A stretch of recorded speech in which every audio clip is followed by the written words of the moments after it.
Hello दोस्तों, आप सबका वेलकम करते हैं अपनी YouTube channel revise UPSC civil service examination official पर। उम्मीद है कि आप सभी बढ़िया होंगे। बहुत ही अच्छे तरीके से, बहुत ही सही तरीके से आपकी यूपीएससी सिविल सर्विस एग्जामिनेशन की प्रिपरेशन चल रही होगी। आप बहुत खुश होंगे, अपनी प्रिपरेशन से बिल्कुल भी बोर्डम फील नहीं कर रहे होंगे। तो दोस्तों, जैसा कि आज हमारा क्लास 4 है और पहले थर्ड 3 क्लासेस में हमने क्या पढ़ा। सबसे पहले हमने एंशियंट हिस्ट्री का जो डिटेल्ड सिलेबस देखा वो देखा। उसके बाद मेडाइवल हिस्ट्री का डिटेल्ड सिलेबस देखा। उसके बाद आर्ट एंड कल्चर का डिटेल्ड सिलेबस देखा। और आज हमारा क्लास 4 है। आज हम मॉडर्न हिस्ट्री का डिटेल्ड सिलेबस देखेंगे। क्लास शुरू करने से पहले आपसे एक रिक्वेस्ट है कि हमने एनसीईआरटी जो इम्पोर्टेंट एनसीईआरटी की बुक लिस्ट है यूपीएससी सिविल सर्विस एग्जामिनेशन के लिए जो हेल्पफुल है, उनका एक वीडियो बना दिया है। अब ज़रूर वो वीडियो भी देख लीजिए। तो चलिए शुरू करते हैं आज का क्लास मॉडर्न हिस्ट्री। सबसे पहला जो हमारा पहला टॉपिक है वो है कमिंग ऑफ यूरोपियंस। और इसमें हमें क्या क्या पढ़ना है। सबसे पहले हम पढ़ेंगे the Portuguese, the Dutch, the English, the French, the Danish, Anglo French rivalry, the Carnatic wars. उसके बाद ये कर्नाटिक वार्स कौन कौन से थे। फर्स्ट कर्नाटिक वार कब हुआ, 1746 to 1748। Second Carnatic war 1749 to 1754। Third Carnatic war 1763 मतलब 1756 से 1763 तक ये रहा। उसके बाद causes for the French failure against the British. उसके बाद जो कमिंग ऑफ यूरोपियंस हमारा प्रिलिमिनरी और मेंस एग्जामिनेशन के लिए इंपॉर्टेंट है। कौन कौन से सोर्सेज फॉलो करेंगे। सबसे पहले हम पढ़ेंगे a brief history of modern India by Spectrum, Rajiv Ahir, chapter 3, themes in Indian history part 3, class 12। ये themes in Indian history part 3 जो है ये एनसीईआरटी है क्लास 12 की। स्पेक्ट्रम आप जरूर लाइए, मॉडर्न हिस्ट्री के लिए आप स्पेक्ट्रम जरूर लाइए, ठीक। और old NCERT Bipin Chandra sir की। एडवांस रीडिंग अगर आपको करनी है तो उसके लिए आप फॉलो करोगे from Plassey to partition and after, ठीक, बाय शेखर बंदोपाध्याय, ठीक।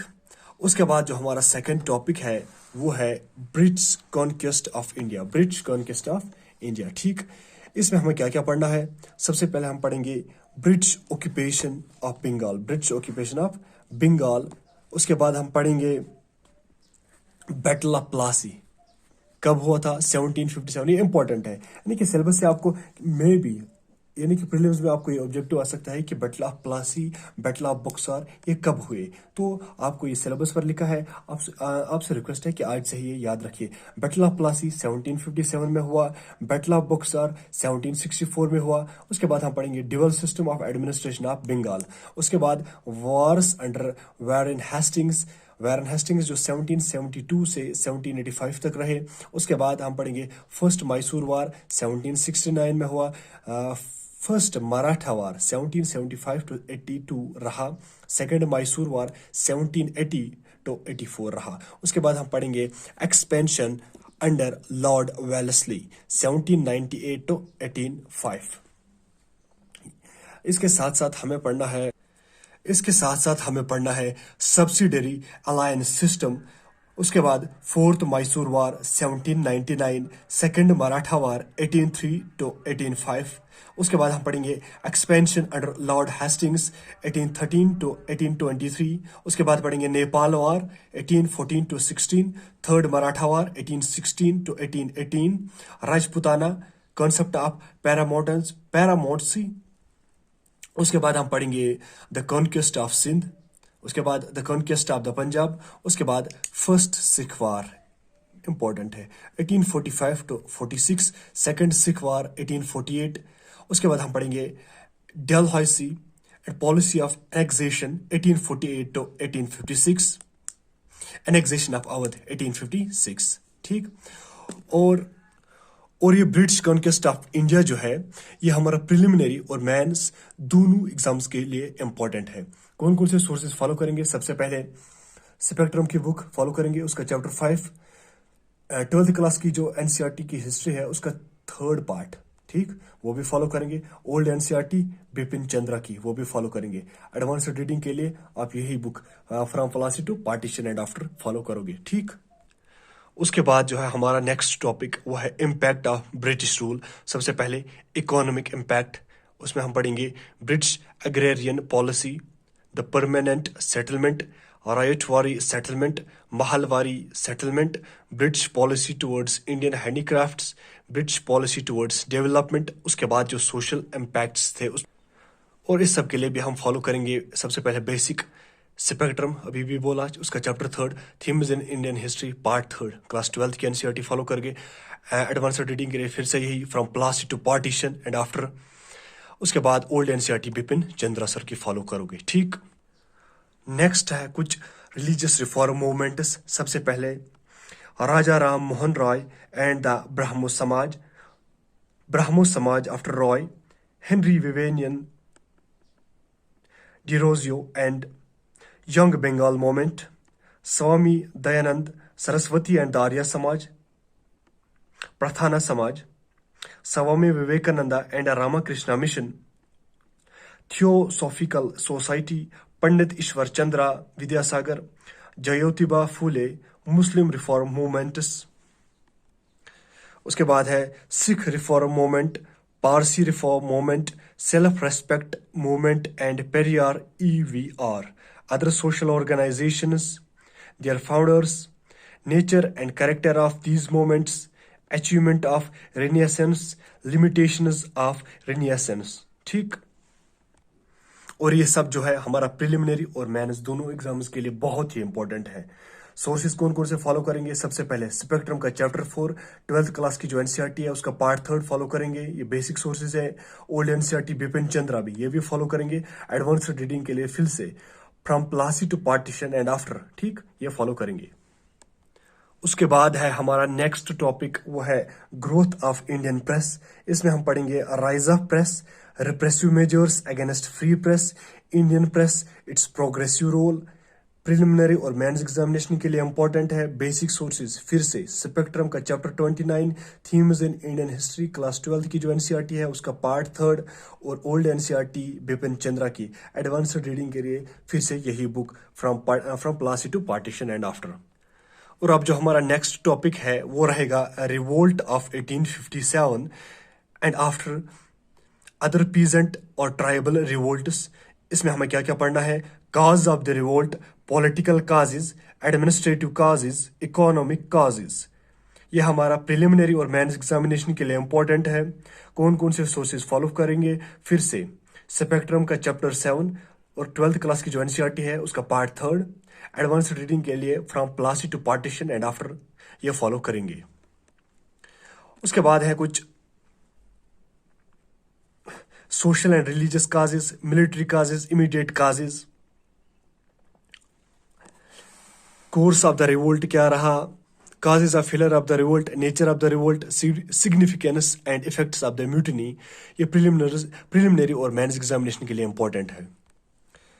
नेक्स्ट टॉपिक है हमारा rise of nationalism.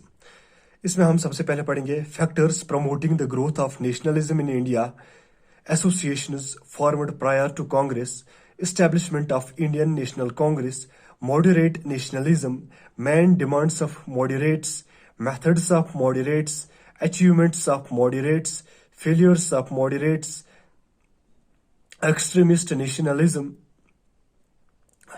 causes for the rise of extremism, main objective of extremists, methods of the extremists, leaders of the extremists, partition of Bengal and the rise of extremism, achievements of extremists, Swadeshi movement। स्वदेशी movement के बाद है आपका impact of स्वदेशी movement, Surat split, formation of the Muslim league 1906। ये हमारा preliminary और mains examination के लिए इंपॉर्टेंट है। बेसिक सोर्सेज फिर से स्पेक्ट्रम का चैप्टर 10, 11, 12 और साथ साथ 12th क्लास की NCERT chapter part 3 themes in Indian history का। एडवांस रीडिंग के लिए फिर से यही from Plassey to partition and after. उसके बाद है आपका नेशनलिस्ट मूवमेंट 1917 टू 1935। सबसे पहले पढ़ेंगे महात्मा गांधी जी के बारे में, Gandhi before coming to India, Gandhi and the nationalist struggle, इसका ओवरव्यू देखेंगे। His techniques of mass mobilisation, Khilafat and non cooperation movement, जो ना अली ब्रदर्स ने उठाया था, ठीक। उसके बाद Rowlatt act 1919, Jallianwala Bagh massacre, Khilafat movement, non cooperation movement 1921 to 1922, Swaraj party, Simon commission 1927, Nehru report 1928, Jinnah's foundation, Jinnah's 14 points, civil disobedience movement 1930 to 1934, comparison between CDM and NCM, round table conference, वो first round table conference and second and all, communal award, Poona pact 1932। उसके बाद साथ साथ ये देखेंगे second phase of revolutionary movement, the left with in Congress, Congress specialist party. ये preliminary और mains examination के लिए इंपॉर्टेंट है। सोर्सेज जो है फिर से स्पेक्ट्रम का चैप्टर 18-19 और 12th क्लास की NCERT जो है उसका पार्ट 3 एडवांस रीडिंग के लिए फिर से वही from Plassey to partition. Next topic है हमारा other trends in nationalist struggle. इसमें हम सबसे पहले पढ़ेंगे communist party of India, other left parties, working class, trade union movement, business, politics, women's participation, women in national movement, women organizations, depressed classes, temple entry movements as form of Dalit protest, organized politics, princely states, politics of separatism, Muslim community in India, late awakening among Muslim and its reasons, a rise of political consciousness, Aligarh movement, Muslim League, separate electorates, Lucknow Pact 1916, Khilafat movement 1920 to 24, parting of the ways towards a mass-based Lahore resolution, two-nation theory, Hindu nationalism, Hindu Mahasabha, Rashtriya Swayam Sevak Sangh.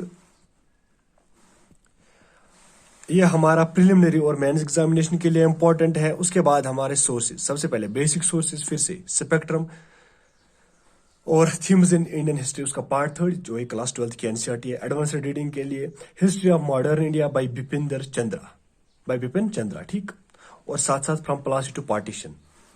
उसके बाद है हमारा next topic, वो है other trends of nationalist struggle. ये था हमारा पहला टॉपिक। सेकंड टॉपिक है हमारा नेशनलिस्ट स्ट्रगल 1935 to 1947। सबसे पहले हम देखेंगे elections of 1937, August offer, individual satyagraha, Cripps mission 1942, इसमें क्वेश्चन आया था। Quit India movement 1942 to 1944, Indian National Army, Subhash Chandra Bose.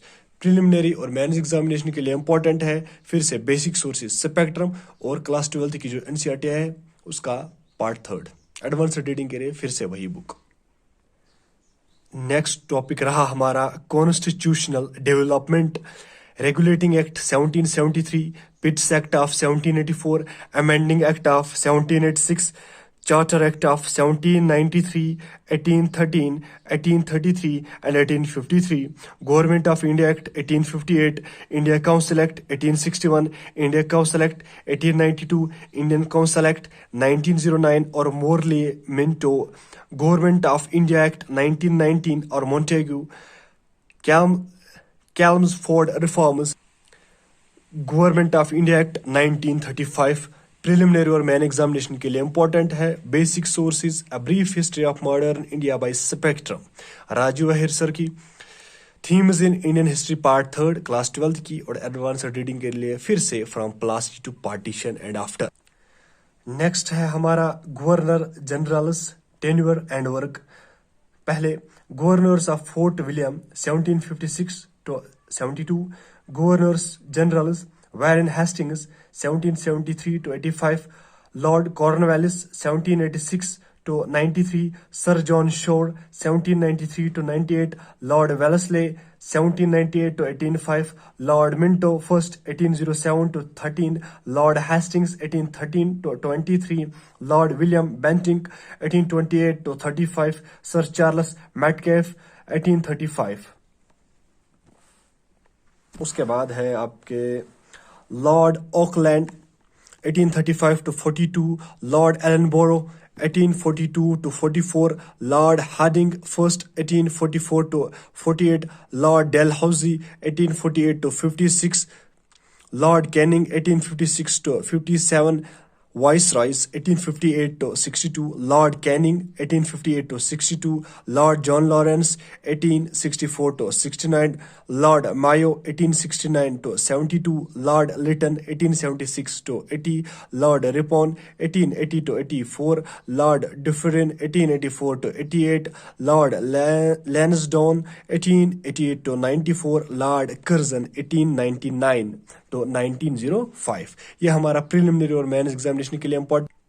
उसके बाद है Lord Hardinge second 1910 to 16, Lord Chelmsford 1916 to 21, Lord Reading 1921 to 26, Lord Irwin 1926 to 31, Lord Willingdon 1931 to 36, Lord Linlithgow 1936 to 43, Lord Wavell 1943 to 47, Lord Mountbatten March 1947 to August 1947, Governor Generals 1947 to 1950, Lord Mountbatten August 1947 to June 1948। और ये हमारा preliminary और mains examination के लिए important है। तो with that हमारे 4 classes जो कंप्लीट हो गए, उसमें हमने सबसे पहले जो है एंशिएंट हिस्ट्री देखा, उसके बाद मेडाइवल हिस्ट्री, उसके बाद आर्ट एंड कल्चर, उसके बाद मॉडर्न हिस्ट्री देखा। ठीक, यानी कि हमारा जो मॉडर्न हिस्ट्री है वो भी आज कंप्लीट हो गया। तो कल देखेंगे world history. So thank you for supporting and watching. और हमारे 30+ सब्सक्राइबर्स हो गए हैं। Thank you for all this. नया इनिशिएटिव था, अभी 2-3 ही वीडियोस अपलोड करे हैं और आपका प्यार देने के लिए बहुत ज़्यादा शुक्रिया करते हैं। वीडियोस को लाइक भी कीजिएगा, दोस्तों तक भी पहुंचाइएगा। और अगर आपको लगता है कि इम्प्रूवमेंट की ज़रूरत है तो ज़रूर कमेंट कीजिएगा। फाइनली आपसे यही कहेंगे कि खुश रहिए, खुशहाल रहिए। बाय।